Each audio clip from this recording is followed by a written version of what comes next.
La Universidad Autónoma Metropolitana te invita al LibroFest Metropolitano 2022. Buenas tardes, gracias por la espera. Pues para mí es un verdadero honor tener el día de hoy al doctor Eugenio Leicu. Lo conocemos desde hace muchos años quienes estuvimos en la Facultad de Ciencias. Y el día de hoy, gracias a Jaime Gravinsky, quien lo persuadió de lo bonito que es venir a la UAM, a Azcapotzalco, está con nosotros. Pero yo me encontré hace algunas semanas una publicación en una de las revistas de divulgación de la UAM, que hizo por ahí de 1970, me parece.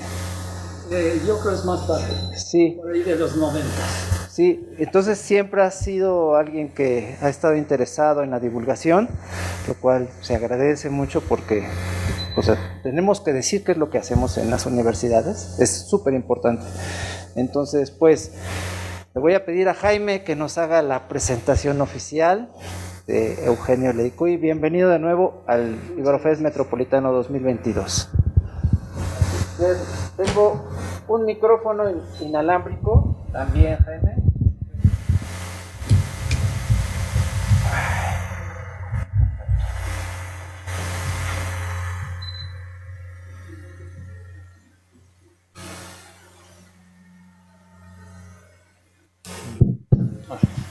Bueno,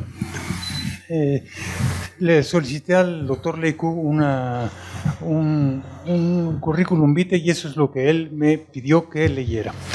Físico egresado de la Escuela de Ciencias Físico-Matemáticas de la Universidad Autónoma de Puebla en 1959, Master of Science en Indiana University 1962, Doctor of Philosophy Indiana University 1964, físico adscrito al programa de formación de recursos de la Comisión de Energía Nuclear de 1959 a 1986, profesor de física en la Escuela de Ciencias Físico-Matemáticas de la Universidad Autónoma de Puebla 1964-1966, investigador del Instituto de Física de la UNAM y profesor de la Facultad de Ciencias de la UNAM desde 1966. Profesor invitado en decenas de escuelas primarias de nivel medio y universidades e institutos de México. Universidad de Chile en 1969, Universidad de Guatemala en San Carlos, 1972, el Instituto de Física Teórica de Sao Paulo, Brasil, 1979 y décadas subsecuentes, estancias sabáticas en China a partir de 1963 y décadas subsecuentes. Áreas de investigación: física nuclear, física atómica y molecular, física matemática. Pues con ustedes el doctor Leicu. Gracias.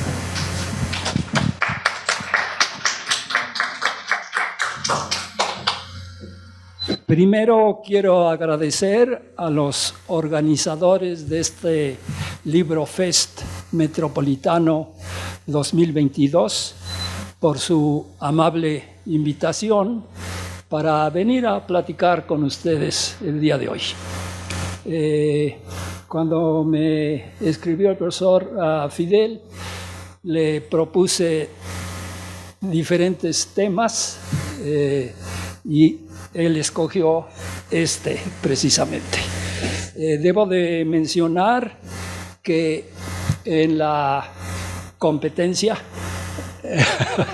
en la Feria Internacional del Libro Universitario de la Universidad Veracruzana, en el 2020 estaba yo invitado para participar en aquella. Y el tema de la feria era dedicado a China. Y por esa razón me invitaron que hablara yo sobre China y decidí escoger este tema, que es el de la medición del tiempo en China a lo largo de más de 4 milenios. Si podemos mover un poquito o no se puede mover voy a leer simplemente el resumen que envié. Dice, la medición del tiempo en China ha estado basada en el uso simultáneo y comparativo del año solar y del año lunar, incluyendo sus submúltiplos asociados con las estaciones y las fases respectivas. La presentación de este tema en el LibroFest Metropolitano está programada para el 7º periodo del 11º sol de la 8ª luna del año 4720 en la cuenta del calendario chino, y que equivale a decir 2678 antes de Cristo más los 2022 que han transcurrido después de Cristo.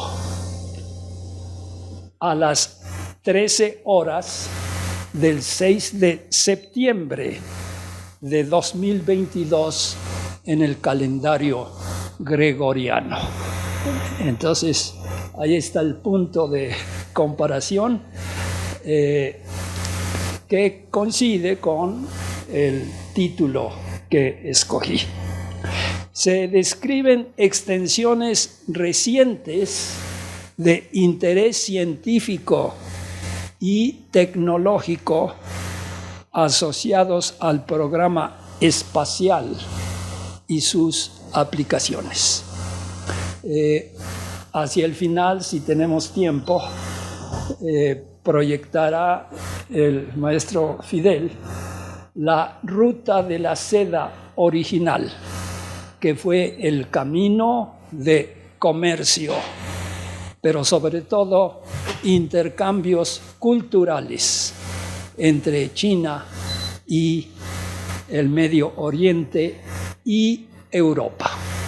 Entonces, en mi presentación voy a describir en detalle los elementos, podríamos decir, de la naturaleza que intervienen en la integración de este calendario lunisolar, lo llaman algunos.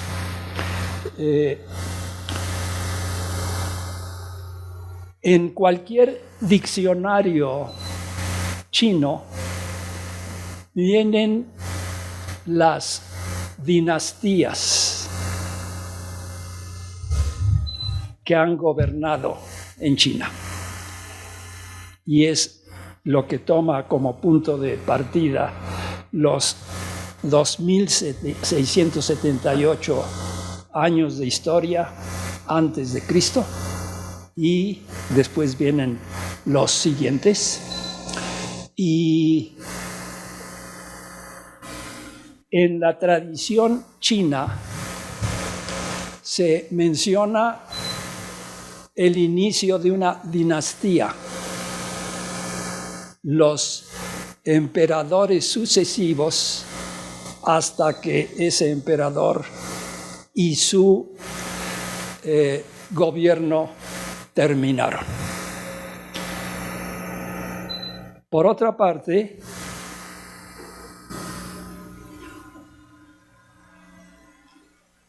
los elementos que son la base del año solar y del año lunar son desde luego observaciones de la luna y del sol,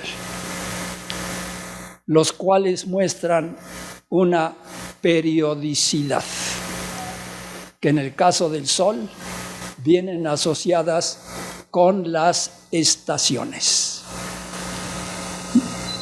Voy a mencionar también que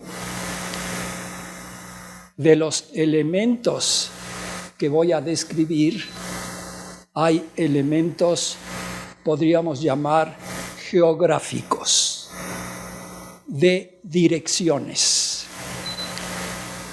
Y también hay elementos asociados a la agricultura, que desde luego es básico para civilizaciones que se asientan en un solo lugar. Desde luego en China ha habido también poblaciones que se mueven según las estaciones y son nómadas. Y también voy a mencionar las conexiones culturales con la población de América, porque precisamente se considera que parte de la población de este continente llegó desde el estrecho de Bering.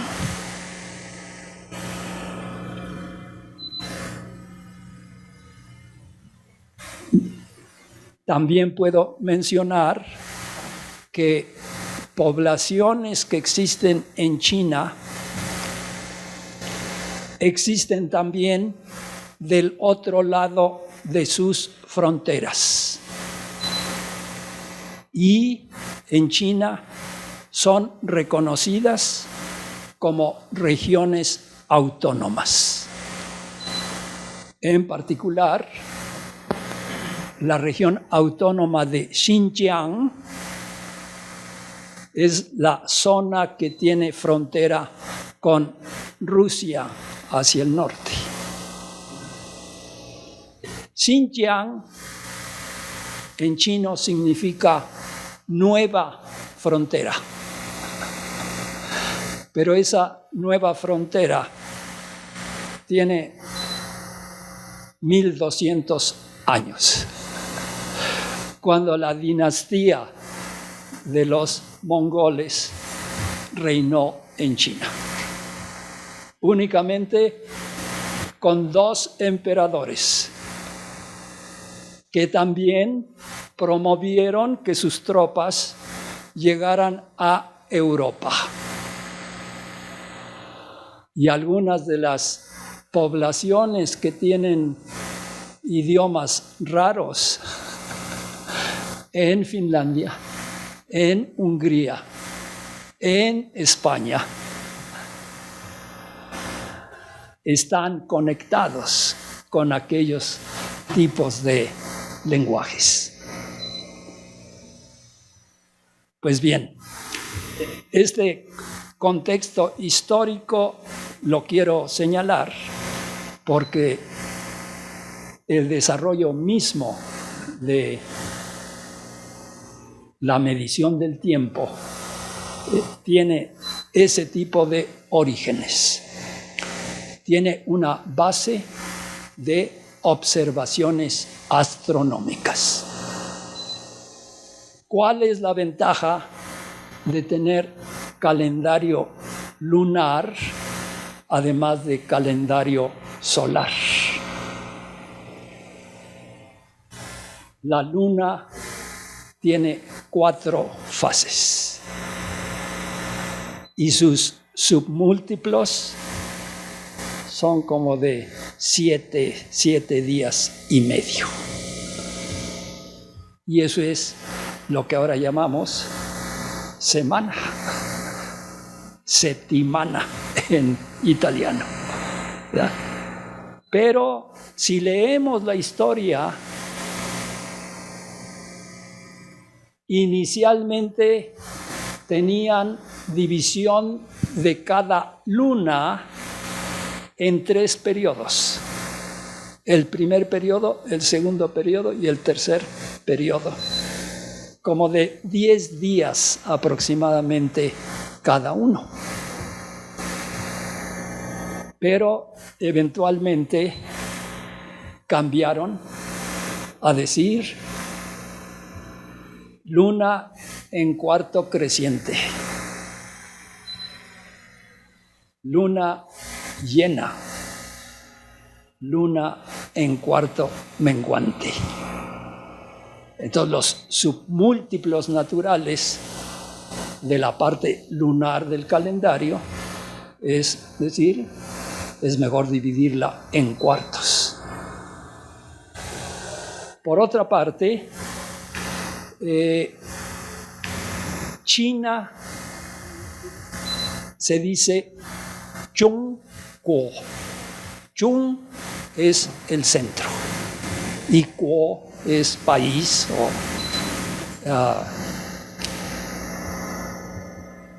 y las direcciones no se dicen en el orden en que las decimos en español.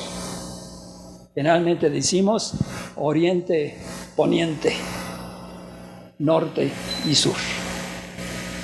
Pero en China se dice en el siguiente orden: oriente, sur, oeste y norte. Las capitales en China fueron originalmente todas del norte.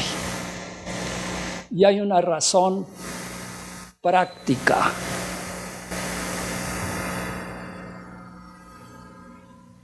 En Mesopotamia, que significa entre ríos,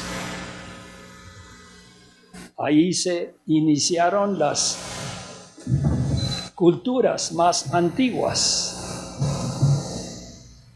que precedieron a la de los romanos y a la de los griegos. En China se tiene el río Amarillo por el lado norte y se tiene el río Yangtze por el lado sur. Y entonces hay también una Mesopotamia, nada más que de un tamaño un poquito más grande. Estos ríos se originan en las montañas altas del Himalaya. Y entonces la unificación que llevó a cabo lo que se llama el emperador amarillo fue precisamente ese es el lugar donde descubrieron los guerreros de terracota cuando excavaron su tumba. Y en ese periodo la capital estuvo en lo que se llamaba Chang'an. Chang es largo y An es paz, tranquilidad. Posteriormente se cambió a Xi'an, tranquilidad del oeste. La capital eventualmente estuvo en Beijing, que significa literalmente capital del norte. Pero también hubo una capital en el sur, que era Nanjing. Y existe también en chino Dongjing, pero que los japoneses llaman Tokio.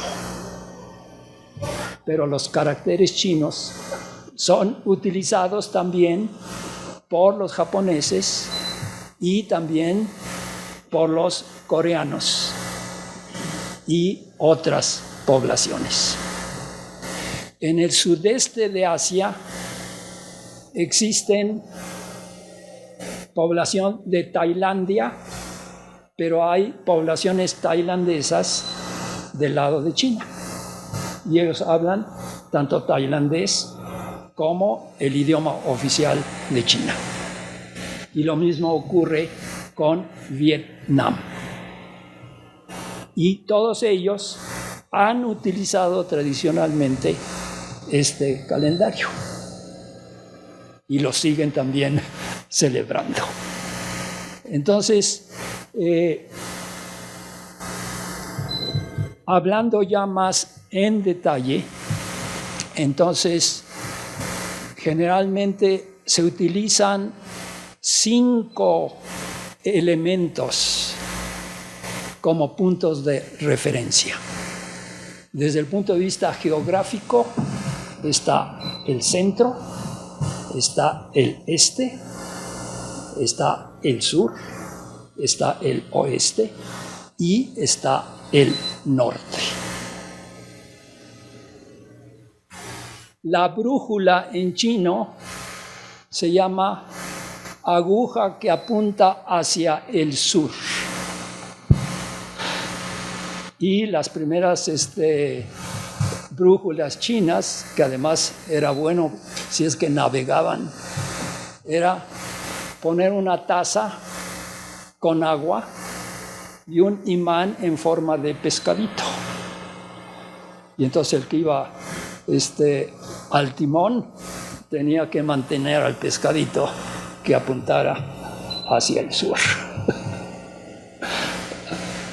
Entonces, parte de la ruta de la seda fue por mar y la otra sí fue a través del desierto de Gobi con todos sus contratiempos. Y en Xi'an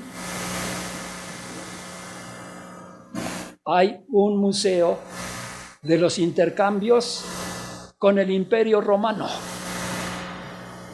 y en el que tienen monedas de la época de los Césares. Pero también tienen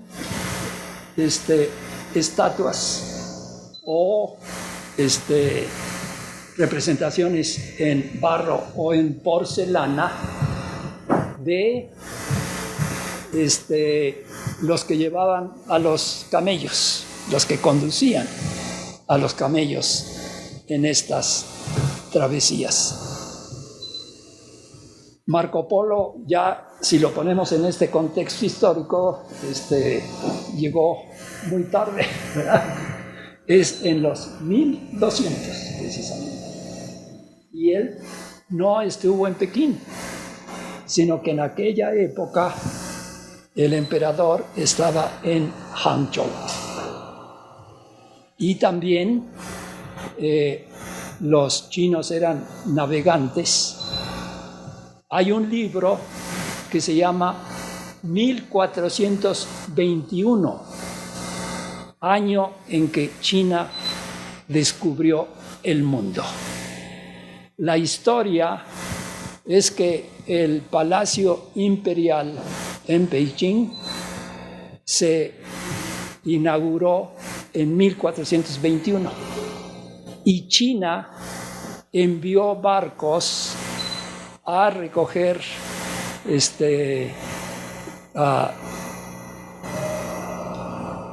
reyes o gobernantes de países de toda la región del sudeste de Asia para participar en la inauguración del Palacio Imperial en China. Y después los mandaron de regreso. Y los que hicieron la travesía, cuando le dieron la vuelta a África y llegaron del lado oeste, los vientos los empujaron y los llevaron hasta este continente. Esto lo escribió un almirante inglés de un submarino nuclear. Él tenía interés en esta historia de que China había llegado a este continente 70 años antes que Cristóbal Colón. Y también eran cartógrafos. Cada lugar al que llegaban hacían mapas. Y el almirante piensa que Cristóbal Colón tuvo acceso a alguno de esos mapas. Entonces, los que estén interesados, es un libro que se llama 1421, el año en que China descubrió el mundo. Pero que eventualmente hubo también un incendio en el Palacio Imperial. Y entonces esto se tomó como una indicación de que China no debía de tratar de extenderse. Y cuando regresaron a China, los descubrimientos que hicieron no quisieron darlos a conocer.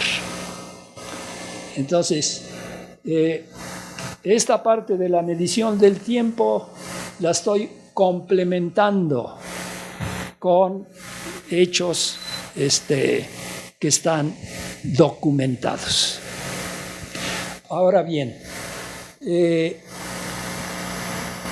aparte de la parte astronómica y geográfica, en el calendario chino hay elementos de agricultura con sus componentes asociados también a las estaciones. En China, tradicionalmente, la selección de los funcionarios de gobierno, a los que llamaban los mandarines, tenían que tomar exámenes en diferentes niveles. Nivel de distrito, nivel de provincia y nivel nacional. Y entonces este era el procedimiento para escoger a los funcionarios y asegurar que tenían una cultura y un sentido de nación que fuera apropiado. Hay dos escuelas filosóficas en China que son bien conocidas en el occidente. Una es el confucianismo y el otro es el taoísmo.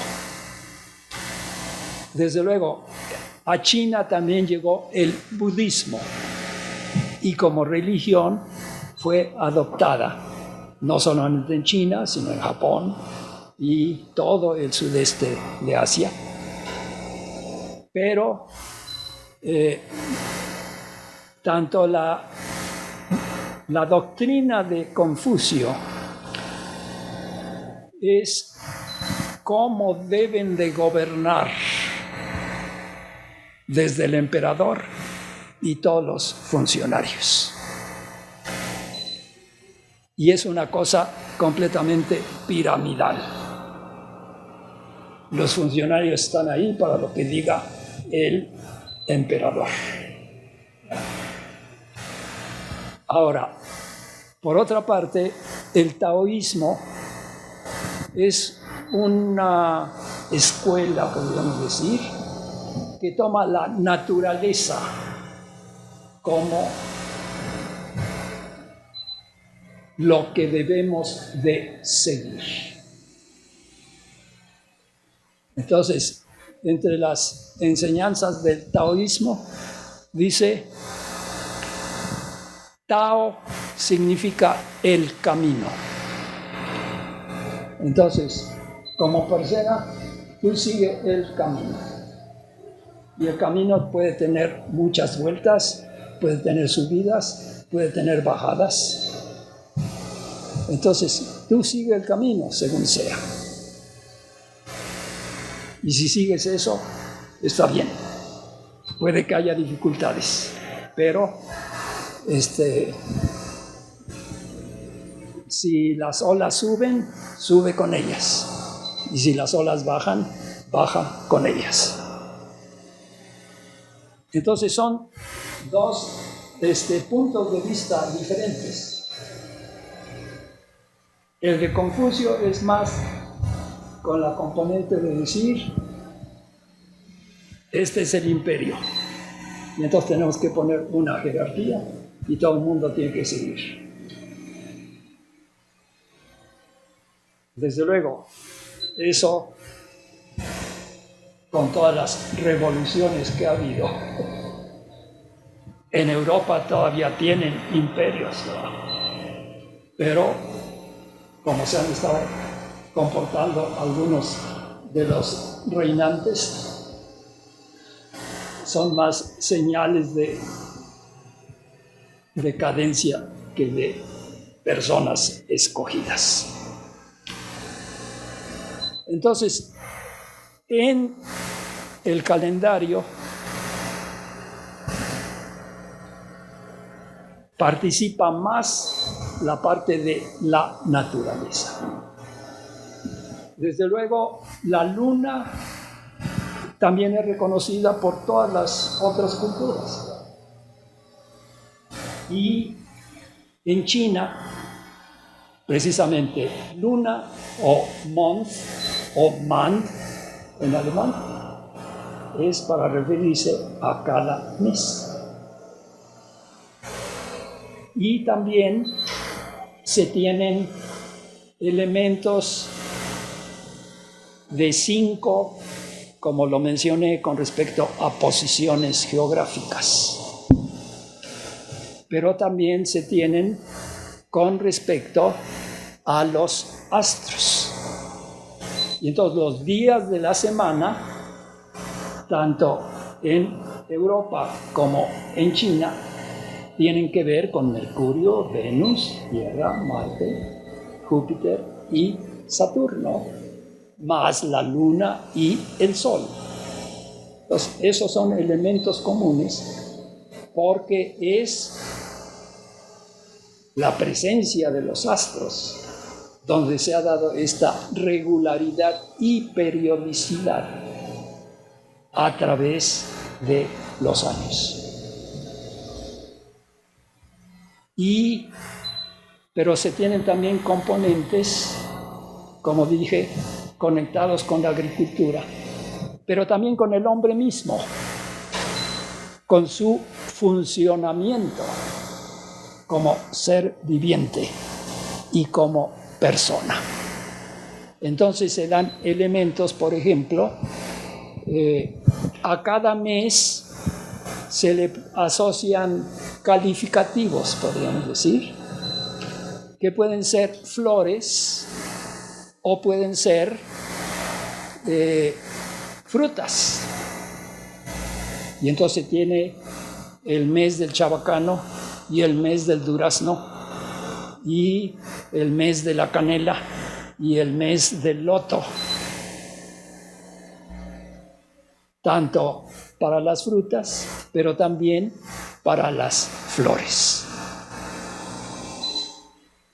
Y también, desde luego, con las estaciones.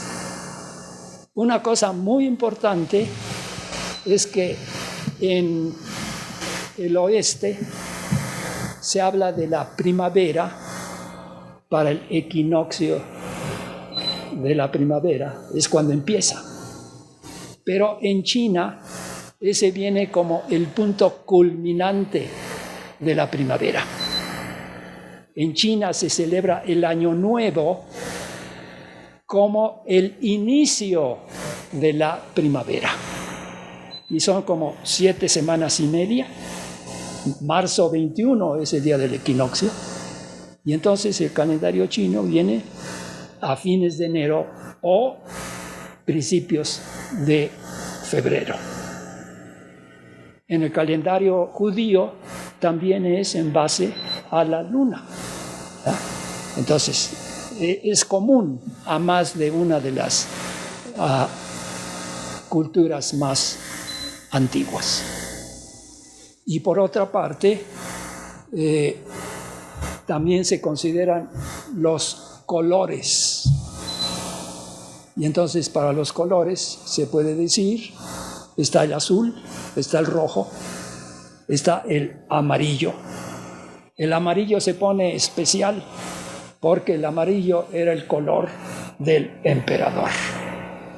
Y del otro lado están el blanco y el negro. La bandera de la última dinastía Qing era precisamente con franjas de estos colores. Y por otra parte, se introducen también elementos que son netamente humanos y que tienen que ver, por ejemplo, con los sabores. Y entonces dice, sabores, hay 5 sabores: el agrio, el amargo, el dulce, el salado y el enchilado. Entonces, ahí está la escala. Pero también se tienen los órganos: el hígado, el estómago, el corazón, el pulmón, el riñón.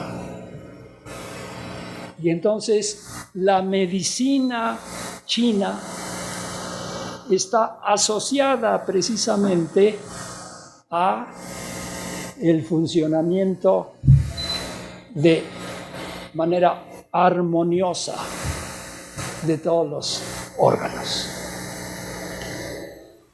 Y entonces los ejemplos que les he estado dando son en base a 5, pero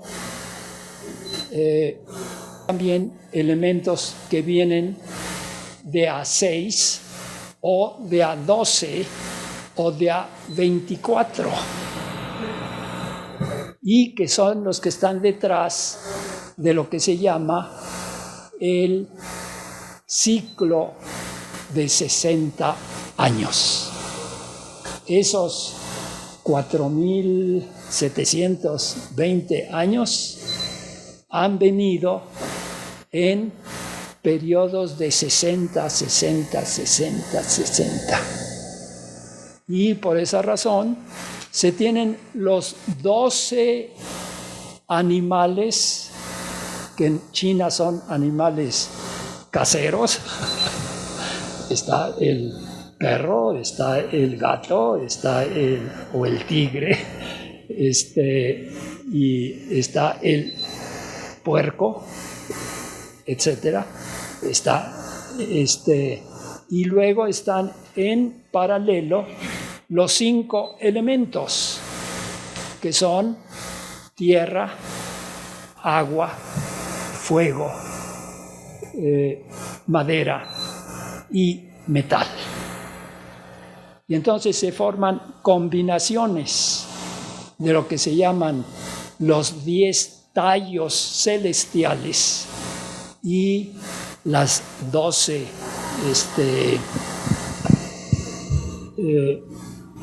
constelaciones. En la parte del zodiaco coincide con la de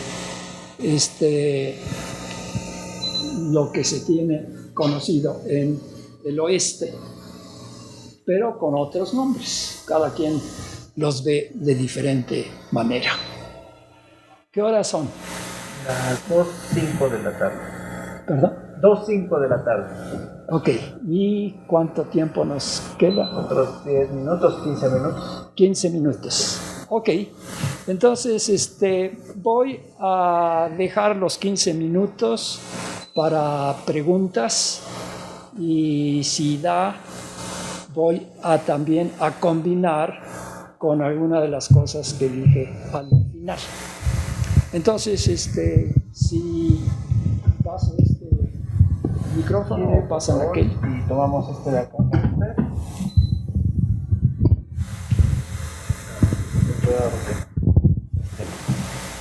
¿Alguna pregunta?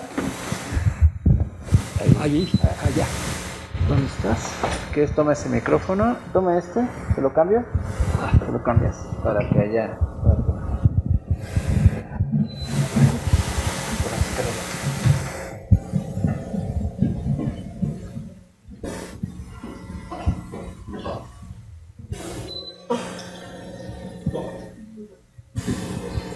Eugenio, hablaste de que los navegantes chinos eran cartógrafos, eran buenos cartógrafos. Ajá. Ellos podían medir la longitud. Tenían una manera de medir la longitud.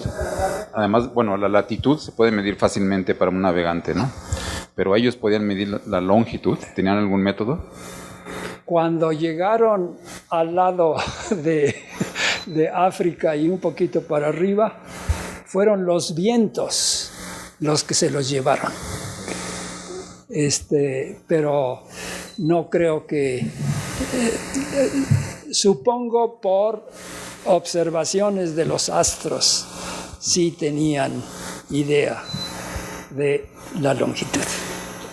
Sí, bueno, otra pregunta es, esa fecha que das de... Sí, porque en Inglaterra fue hasta los 1600, ¿no? Cuando... y esa era también proyecto secreto. Exacto, sí. La otra pregunta es, la fecha actual se parece un poco, el 4670, a la fecha que calculan los teólogos cristianos desde la creación del mundo. O sea, los teólogos se echaron un clavado en la Biblia, hicieron un cálculo de los años y dijeron que el mundo se creó como 2000 años y fracción antes de Cristo. Entonces que la creación del universo fue hace 4000 y fracción de años. Se parece un poco a esa cifra, ¿no? Yo creo que la existencia de el hombre como raza humana generalmente es mayor que las registradas históricamente. Porque generalmente hay registros históricos, pues un poco cuando ya se tuvo elementos culturales, ¿no? Pero yo creo que en las etapas primitivas fueron épocas muy difíciles y los que sobrevivieron realmente tenían que estar en buenas condiciones para poder sobrevivir. Sí. Pedro. Regresando a la idea de medición del tiempo, ¿cómo armonizaban el año solar con los periodos de la luna, puesto que pues, el año solar no es un múltiplo? Es muy apropiado. En el calendario gregoriano, como el día es de 24 horas y 20 y tantos minutos, casi media hora más. Entonces resulta que cada 4 años pues están desparejados, ¿verdad? Y para compensar se tiene que meter un día bisiesto cada 4, ¿verdad? Ahora, en el calendario chino, de manera natural, hay años en los que hay 12 lunas y en otras hay 13 lunas. Y podemos también hacer la cuenta, ¿verdad? 7,5 por 4 son 30. Entonces, tienes 30 por 12 son 360. parte de la luna. Pero no es exacto porque unas son de 12 y otras son de 13. Y entonces, después de 4 o 5 años, ya se te juntó un mes completo. ¿Sí? Y entonces lo que se hace es tener un año con 2 lunas que llevan la misma numeración, pero que se distinguen diciendo, una es una luna grande de 30 días y la otra es una luna chiquita de 29 días. Y si ustedes celebran en junio su cumpleaños, ese año les toca dos cumpleaños. Sí. Entonces, hay precisamente almanaques chinos en los que dan cómo va siendo el nuevo año y los meses respectivos. Entonces, sí, la emparejada es metiendo una luna extra. De por sí es como está ocurriendo. Y entonces, los meses empiezan con la luna nueva, cuando no se ve la luna, ¿verdad? Pero el 15 de cada mes es cuando es la luna llena. Esa es la que pueden, toman como referencia. Y algunas son de 15 más 15, pero algunas las ponen de 15 más 29. ¿Sí? No es que, es simplemente que sí, están disparejas. Y entonces a 12 a todas les toca. Pero a algunas le toca la 13ª y a la otra no. Y se tienen que esperar hasta que de los piquitos se haga el periodo de 29 o 30. Sí, son con luna bisiesta. Y no bisiesta, ¿verdad? Sino que es cada 3 o 4 años cuando da.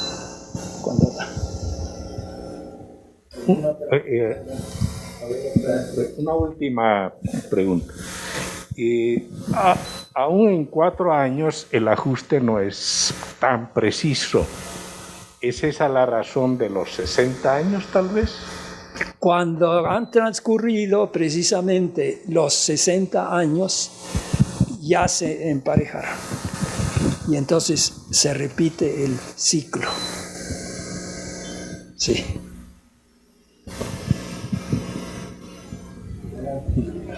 Bueno, 2 preguntas en realidad, podrían ser más. Al principio, entiendo yo que en estas regiones mesoamericanas tendríamos conteos del tiempo que tenían funciones distintas.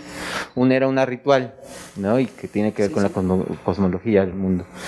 La otra era más práctica, que era la agraria, ¿no? En las cuestiones. Sí. En China también había algo similar. Ajá. Sí.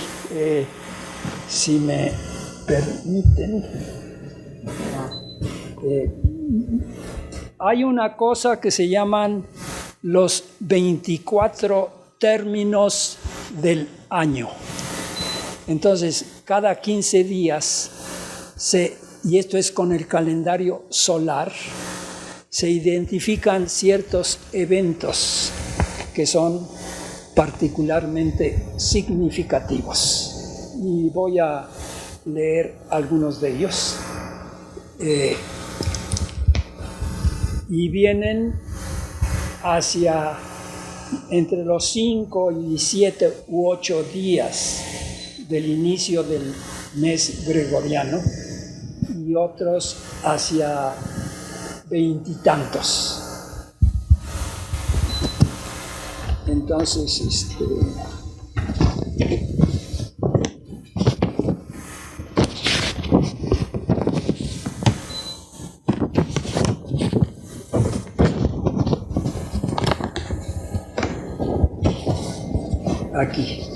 Estas las tengo coloreadas precisamente. Entonces dice 5 de febrero, inicio de la primavera. Y 19, agua de lluvias. El 5 de marzo, atención, despiertan los insectos. Y el 20 de marzo, desde luego, equinoccio de primavera. Ese es el punto en que aquí celebramos el inicio de primavera, pero allá están celebrando ya el punto pico de la primavera. Y luego el abril 5 es puro y brillante. El 20, lluvia de granos. Mayo 5, inicio del verano. Ese es precisamente el punto que les decía. Y para el 20 son granos en botón. Para junio 6 son granos en mazorca. Y para el 22, no, para el 23, 21 de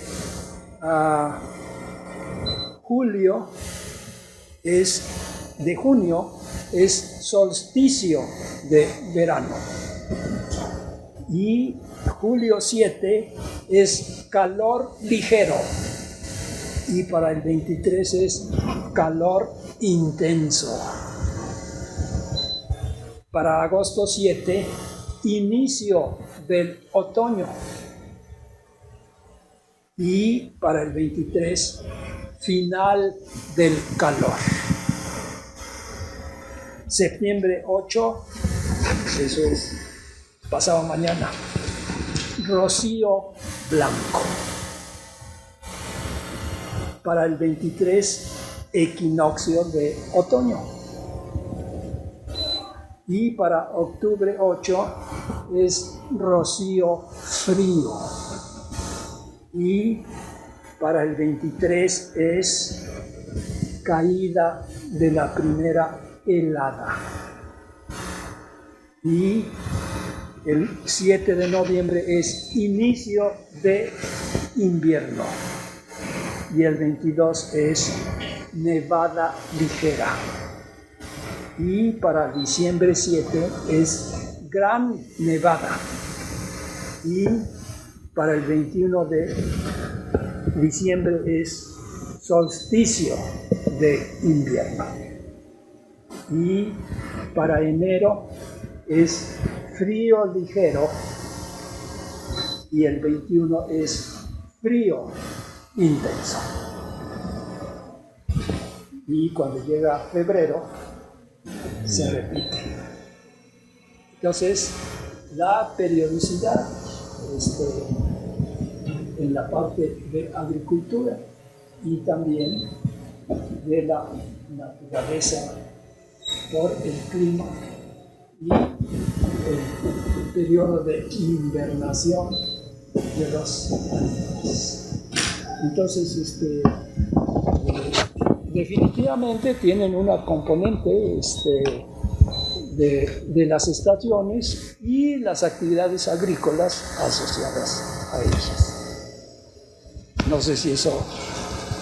Sí, rápidamente, porque ¿qué tanto ha penetrado la forma del conteo del tiempo occidental en la cultura china o en China?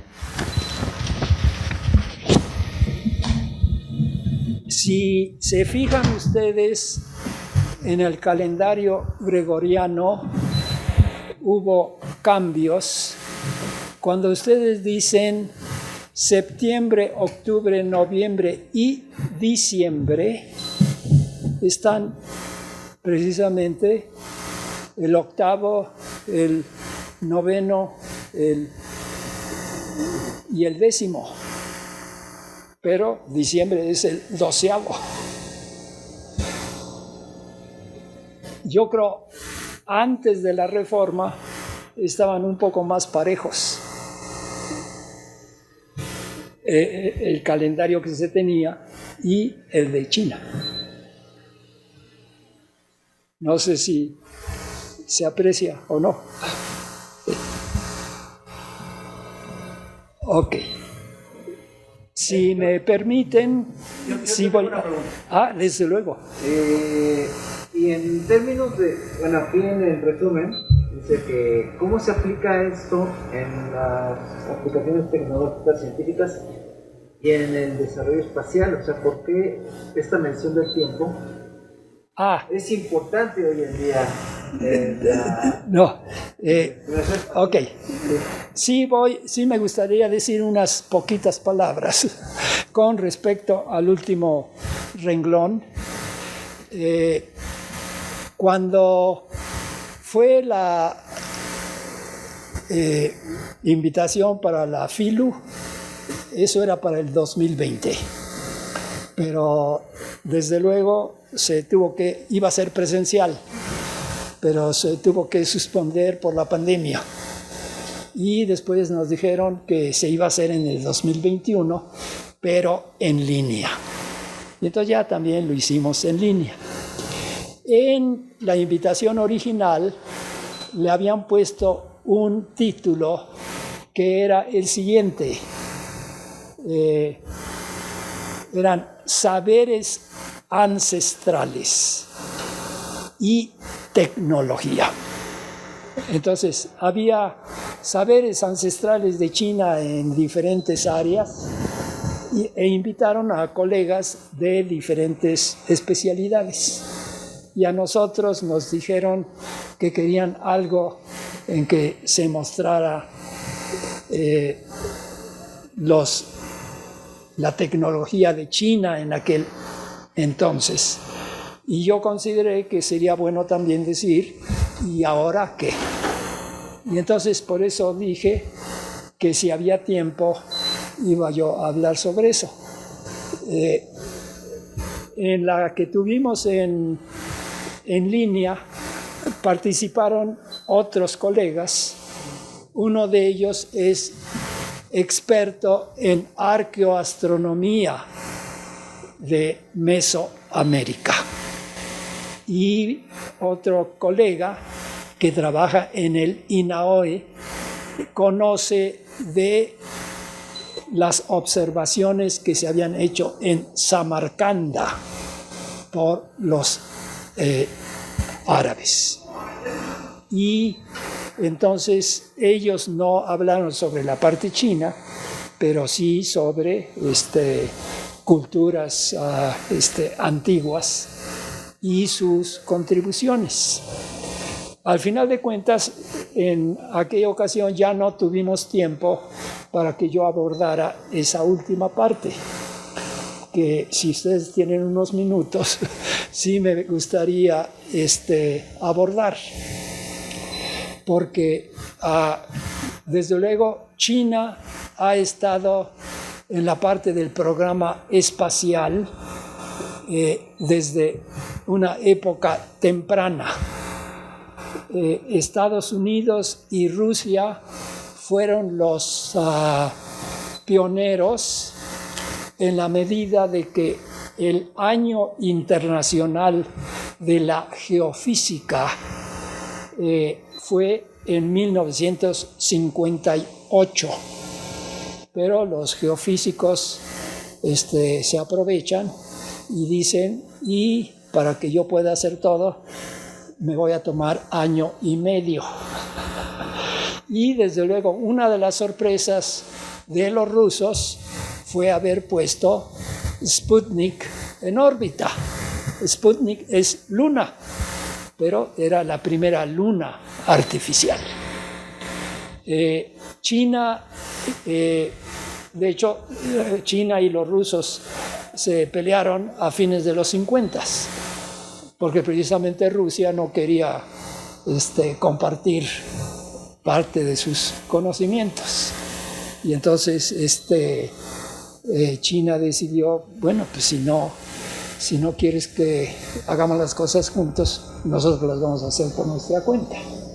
Y entonces para el 64 fue la primera vez que pusieron un satélite que de hecho lo llamaron el este es rojo.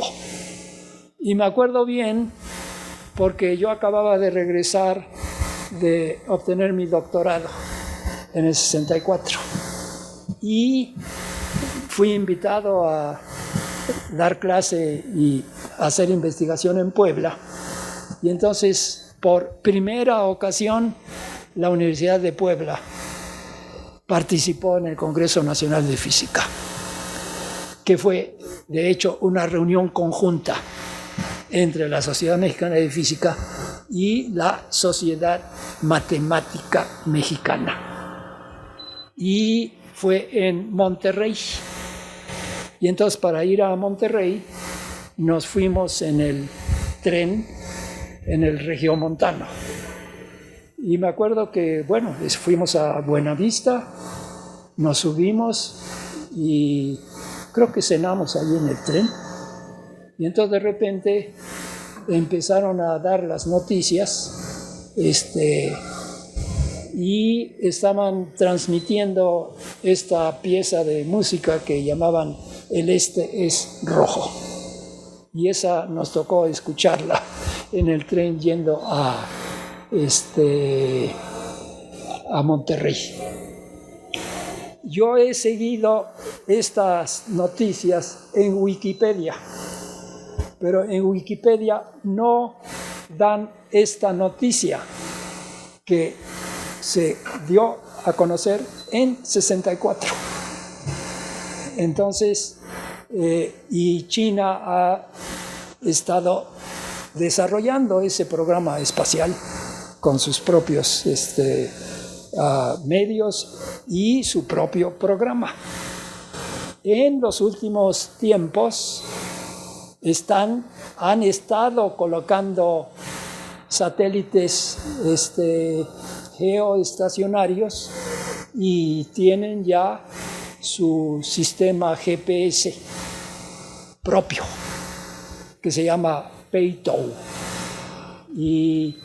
Pero la parte más importante es que en mecánica cuántica la formación de estados enredados y detectados se ha estado haciendo en principios de los 80s en Francia con los experimentos de Aspect en un laboratorio de 16 metros. Y entonces se muestra que el enredamiento sobrevive a esa distancia. La segunda generación de ese tipo de experimentos se hizo en Ginebra. Se produjeron los estados enredados fotónicos. Se enviaron por fibra óptica del sistema telefónico a Berna, a 5 kilómetros hacia allá, y a Bellevue, a 5 kilómetros hacia allá. Y entonces eso ya fue un récord Guinness de haber podido mostrar la producción y detección de estados enredados a 10 kilómetros.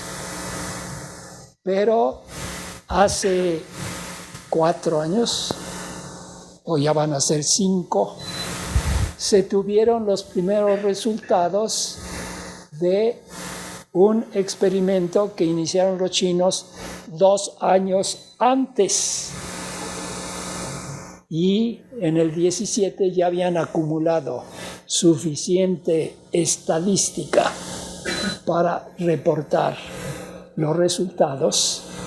Se producen los estados enredados en el satélite y las señales se envían a 3 observatorios. Los reportes del 17 era únicamente con los 2 observatorios que están al oeste de China.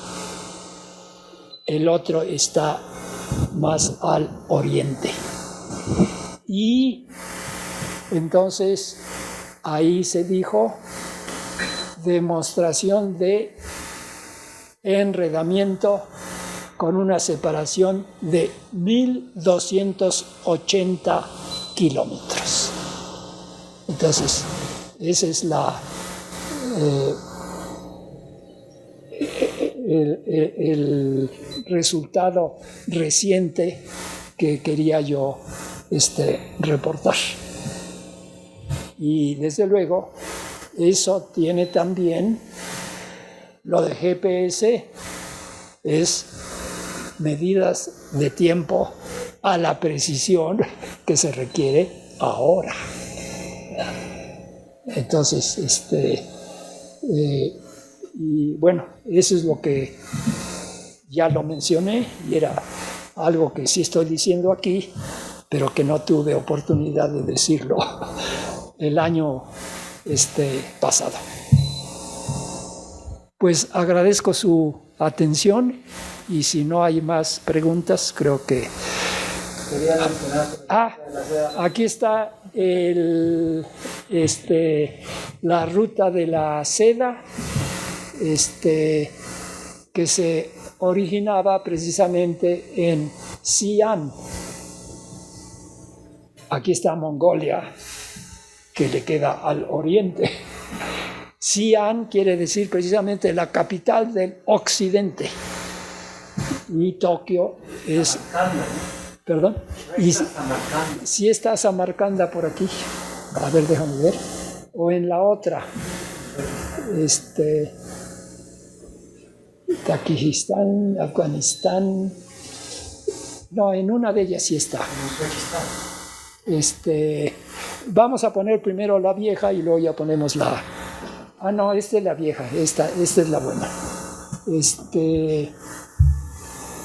Pero aquí ustedes ven precisamente está China y están Kirguistán, Tayikistán, Uzbekistán, Turkmenistán, Afganistán, Pakistán, India. Aquí es Bangladesh, son ya con los nombres actuales, ¿verdad? Y está Azerbaiyán, está Georgia, está Irak, Siria, Turquía, Istambul, Grecia y Ucrania, Bielorrusia, Polonia, todos los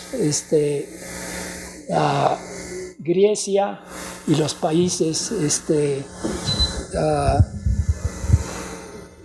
donde se originó la Primera Guerra Mundial. Y desde luego era con camello principalmente, pero si ahora sí ponemos la otra, no hay se me hace que tomando la foto de la misma dos veces, pero sin necesidad de tomar otra foto. En esta se ve la ruta marítima que llega precisamente por el canal de Suez para llegar a Europa. Pero se tiene también la parte que pasa por todas estas repúblicas que mencioné, pero con tren de levitación magnética.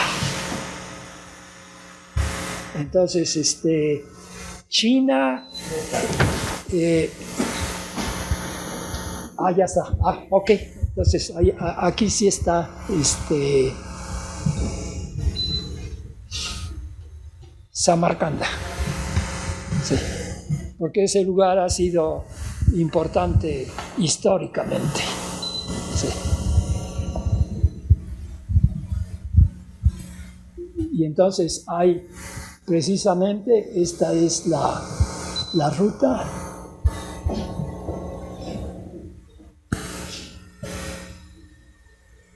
Este es hasta donde llegan. A Duisburg, en Alemania.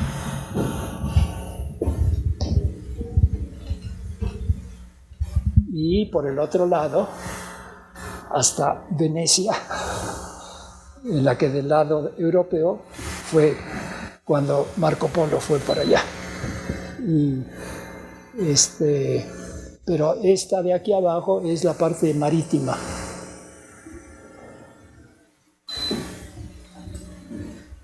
Que llega a la costa oriental de África y luego por el canal de Suez